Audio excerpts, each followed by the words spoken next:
We were actually looking for something like this. For this specific place, we were looking for something like this.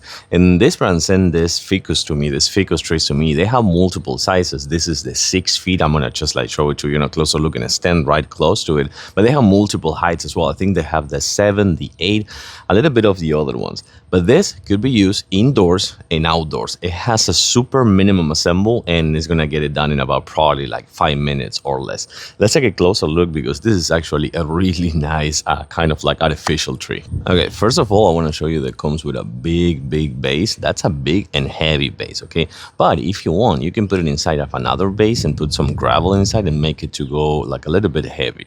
Then you're gonna have all these branches. You have this nice leaves that they look pretty much like the natural one, I have to say. You can see how many you have. And remember, this is the 6 feet, but they have multiple options. But you're just standing right close to it. I'm 5'10", and this is the 6 feet that I was just telling you before. I think it's really nice, not only because you can just open it up a little bit more if you want, make it to be a little bit bigger and things like that, but also because you can use it indoors and outdoors. Now, this is gonna be your outdoors ficus tree, which we're not gonna have to water ever. And of course, you can use it indoors as well if you want. I like it. And yes, I totally recommend it.